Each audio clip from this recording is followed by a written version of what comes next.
बाबर आजम की कप्तानी में पाकिस्तान की क्रिकेट टीम वेस्ट इंडीज़ के अगेंस्ट दूसरा टेस्ट मैच जीती है। सीरीज़ 1-1 से बराबर की है। बाबर आजम की लोगों ने तारीफ़ करनी शुरू कर दी है। एक टेस्ट मैच पहले बुराइयां कर रहे थे। बासित अली ने कहा है कि बाबर आजम शान मसूद से ज़्यादा अच्छा कैप्टन है, उसने सेकंड टेस्ट मैच में अच्छे डिसीजंस लिए हैं। मतलब आप ये देखें ना, जीत का हर कोई रिश्तेदार बनने की कोशिश करता है और हार का कोई वाली वारिस नहीं होता। मोहम्मद अब्बास को जब ड्रॉप किया गया सेकंड टेस्ट मैच से, बाबर आजम पर क्रिटिसिज्म हुआ कि अब्बास को ड्रॉप करना नहीं बनता था। बिल्कुल सही बात है, अब्बास को ड्रॉप करना नहीं बनता था। मैं आज भी उस चीज़ पे कायम हूँ कि आपको अब्बास के साथ जाना चाहिए था सेकंड टेस्ट मैच में। उबैद की जगह पे कर लेते। चलें, अगर आपने अली को ड्रॉप नहीं करना था, आप उबैद की जगह पे कर देते। उबैद का आगे कि इंग्लैंड में डेब्यू करा देते। वो तो विकेटें भी उसको मज़ेदार लगती। इधर तो उबैद ज़रा थोड़ा सा स्ट्रगल करता हुआ नज़र आया, बट कोई नहीं।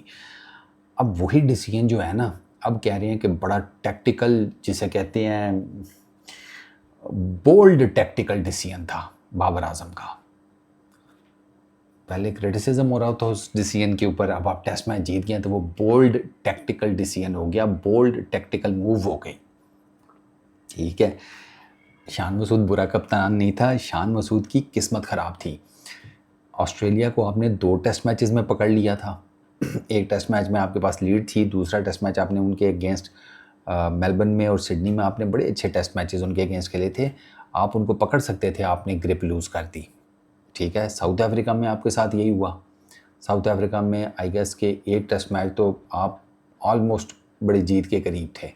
अच्छा, फिर उसके बाद बांग्लादेश के अगेंस्ट भी आपने उनको 26 पे एक टेस्ट मैच में 6 आउट कर दिए थे। मसला ये हुआ कि वो जो नीचे से रन आते हैं ना, जो हमारा मसला है, दुनिया भर में सबसे, जिसे कहते हैं ना, कुछ 27-28 की टेल की एवरेज है हमारे अगेंस्ट। पूरी दुनिया की अगर टेल की एवरेज निकाली जाए वो 27-28 है हमारे अगेंस्ट, ये हाईएस्ट है। यानी कि हमारे अगेंस्ट दुनिया भर की जो टेल है वो रन्स कर जाती है। और इसी वजह से हम ये जो मेजर टेस्ट मैचेस हैं ये हारे हैं। एक बहुत बड़ा फैक्टर ये भी है। दूसरा, हमारे बैटिंग कोलैप्सेस उसके टाइम पर भी होते रहे हैं, और वो जो बैटिंग कोलैप्सेस हैं उन्होंने हमें मरवाया है। और वो ज़ाहिर बात है, हार पे फिर शान मसूद प्रेशर में आ गया, उसके डिसीजन जो हैं वो गलत होना शुरू हो गए। और सीधी सी बात है, एंड पर तो शानी भाई बिल्कुल ख़त्म हो गए थे, वो नज़र ही नहीं आते थे कहीं, उनका कोई इम्पैक्ट नहीं था एज कैप्टन। बाबर आजम का ये है कि वो आया है, उसको ज़रा चीज़ों की समझ है, पहले अच्छी खासी कप्तानी की भी है। तो बाबर आजम ने फिर कुछ डिसीजंस लिए।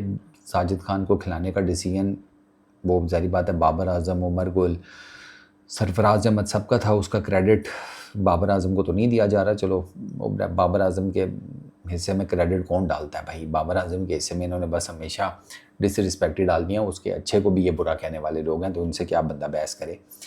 तो एक वो decision, it was really good. आप 2 स्पिनर्स के साथ गए, ठीक है, आपका इन अ वे कि थोड़ा सा ज़रा गड़बड़ हो गई इन टर्म्स ऑफ अब्बास। फिर जो बैटिंग से रिलेटेड बाबर आजम ने जिस तरीके से डिसीजंस लिए, अच्छा जिस तरीके से वो खुद खेला लीडिंग फ्रॉम द फ्रंट, शान भाई का ये भी प्रॉब्लम था कि उनके ना उस तरीके से रन्स नहीं आ रहे थे। अब हमारे यहाँ ना, जब तक कप्तान सामने से परफॉर्म नहीं करता, टीम में उसकी कोई जगह नहीं बनती, कोई रिस्पेक्ट का एलिमेंट नहीं होता। तो वो शान भाई खुद स्ट्रगल कर रहे थे। इधर बाबर आजम ने आकर, अब पहले टेस्ट मैच में सेकंड इनिंग्स में जब पिच अच्छी खासी मुश्किल थी, बाबर ने 50 कर दी, बाकी पूरी टीम नहीं चली। फिर आप सेकंड टेस्ट मैच में आ जाए तो अब्दुल्ला शफीक के साथ जो पार्टनरशिप लगाई, वो मैच टर्निंग पार्टनरशिप साबित हुई।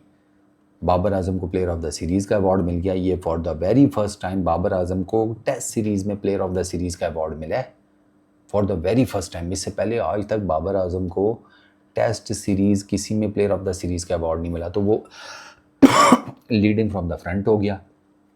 रोस्टन चेज का डे 3 के ऊपर dismissal, the fielding placements silly mid off से हटकर खुद स्लिप्स में आ गए। ठीक है, स्क्वायर जो है उसको खाली दिया, स्क्वायर का एरिया खाली दिया लेग साइड के ऊपर, ये स्क्वायर का एरिया खाली दिया, ये मिड ऑन वाली साइड के ऊपर ये थोड़ा सा उसको गैप दिया कि भाई आपने मारना है तो आपको अगेंस्ट द स्पिन जाना पड़ेगा। ठीक है, ऑफ साइड के ऊपर नहीं। तो Roston chase was more like कि मैं फिर किसी तरीके से ऑन ड्राइव खेलूँ, क्योंकि वो भी, उसको भी पता था लास्ट ओवर है डे का। तो मैं अगर लेट सपोज बॉल टर्न हो रहा है अवे फ्रॉम द बॉडी, मैं जाता हूँ डक करने और कहीं उछल गया गेंद, एज शज लग गया, तो ये तो मेरे इर्द गिर्द ही सारे खड़े हैं तो लपक लेंगे। तो वो मारने गया ड्राइव और नहीं लगी, सही लगी, उसने सीधा कैच पकड़ा दिया अली उस्मान को।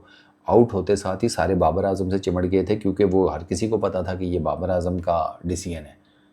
उसने ऐसी फील्ड प्लेसमेंट खड़ी किया कि रोस्टन चेस को गलत शॉट मारने के ऊपर मजबूर किया।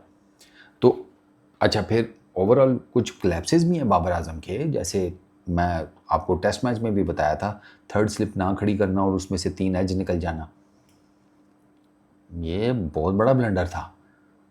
वो तो चलो शुक्र है हमारी बचत हो गई, उस तरह से वो ब्लंडर हमारे सिर पड़ा नहीं, वरना आप इंग्लैंड में ये गलती कभी मत करना बॉबी भाई। इंग्लैंड में 3 स्लिपें, एक गली, गली के साथ एक और फील्डर, ये पॉइंट बैकवर्ड पॉइंट के ऊपर, ये तो पक्के खड़े करो। इंग्लैंड में डूक्स का बॉल होता है, ठीक ठाक गेंद हिलेगा, बहुत एजेस निकलेंगे। मैं अभी बॉबी भाई को बता रहा हूँ, आपका जो स्लिप कॉर्डन होगा ना इंग्लैंड में, वो बहुत मैटर करेगा, specially with the new ball. बहुत एजेस आएंगे, इनको कैचिंग प्रैक्टिस करा लेना पहले अच्छी खासी किस्म की, क्योंकि आपको पहला टेस्ट मैच भी भारी पड़ गया था एक कैच ड्रॉप होने की वजह से। शेख होप का जो कैच ड्रॉप हुआ था वो 49 पर था और उसने फिर 92 93 मारे थे, वो आपको मुफ्त के रन पड़े थे। और जो पार्टनरशिप्स लगा कर रन बने वो अलग से हैं, ये तो मैं उसका इंडिविजुअल स्कोर बता रहा हूँ।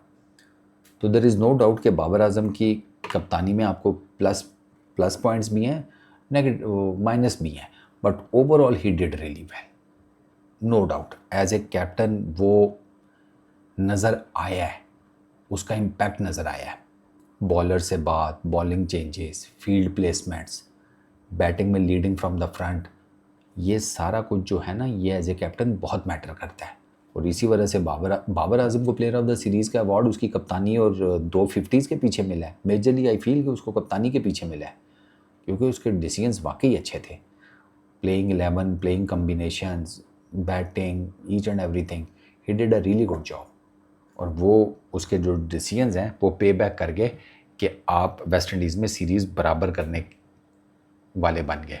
और मुझे ये लगता है कि ये जो पाकिस्तान की टीम है ये इंग्लैंड में भी अच्छा करेगी। ये मेरी गट फीलिंग कहती है। Peace up.